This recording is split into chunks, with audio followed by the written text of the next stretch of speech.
Ada masa di mana aku yakin semuanya akan baik-baik saja. Tidak sempurna, tapi cukup. Tidak selalu romantis, tapi terasa tenang. Dan entah kenapa, justru karena terasa tenang itu, aku pikir hubungan ini akan baik-baik saja dan bertahan lama. Aku tidak merasa harus bersaing dengan siapapun. Aku percaya selama saling menjaga, semuanya akan berjalan baik sebagai semestinya. Sampai perlahan, rasanya mulai berubah.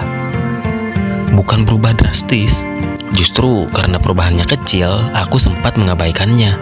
Obrolan jadi lebih singkat, waktu yang dulu selalu ada mulai sulit didapat. Perhatian yang dulu terasa hangat berubah sekedar kebiasaan saja. Aku mencoba mengerti, semua orang bisa lelah, semua orang punya kesibukan. Aku tidak mau jadi orang yang terlalu banyak menuntut. Tapi semakin aku mencoba memahami, semakin aku merasa seperti sedang berbicara sendirian. Ada yang namanya mulai sering disebut. Awalnya biasa saja, karena katanya cuma teman kerja.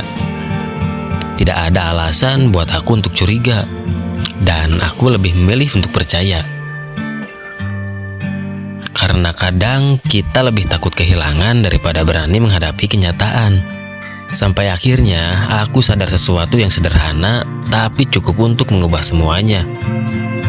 Aku tidak lagi menjadi orang pertama yang ia cari ketika ada cerita. Aku bukan lagi tempat pulang ketika harinya berat. Dan tanpa pernah diucapkan, posisiku mulai pelan-pelan tergeser. Disitulah perasaannya jatuh. Bukan saat aku tahu ada orang lain, tapi saat aku sadar dia terlihat lebih hidup ketika bercerita dengan orang itu dibanding saat berbicara denganku.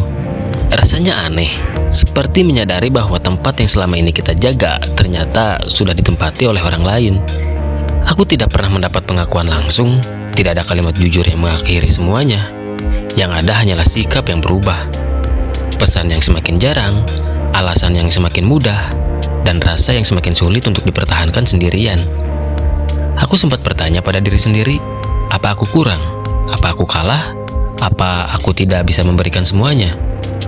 Tapi semakin lama aku semakin mengerti, ini bukan soal kurang atau lebih. Seseorang selingkuh karena pasangannya tidak cukup baik. Kadang mereka hanya menemukan perasaan baru dan memilih mengikutinya. Dan yang tertinggal hanya satu orang yang masih berusaha memahami. Aku tidak marah, aku juga tidak benci. Aku hanya merasa tidak lagi dibutuhkan. Dan itu jauh lebih menyakitkan daripada ditinggalkan. Pada akhirnya aku sadar, yang berubah bukan situasinya, yang berubah adalah hatinya. Dan ketika seseorang sudah pergi, sekeras apapun kita bertahan, kita akan tetap terasa seperti orang asing. Sekarang aku tidak lagi mencari penjelasan, tidak lagi ingin tahu sejak kapan semuanya dimulai. Karena jawabannya sudah jelas. Aku tidak kehilangan seseorang karena orang lain datang. Aku kehilangan seseorang karena aku bukan lagi yang ia pilih. Dan dari semua hal yang terjadi, satu hal yang akhirnya kupahami, aku bukan yang dia perjuangkan. Aku hanya seseorang yang hadir sebelum dia menemukan yang benar-benar dia inginkan. Dan mungkin sejak awal, aku memang bukan pengisi hatinya.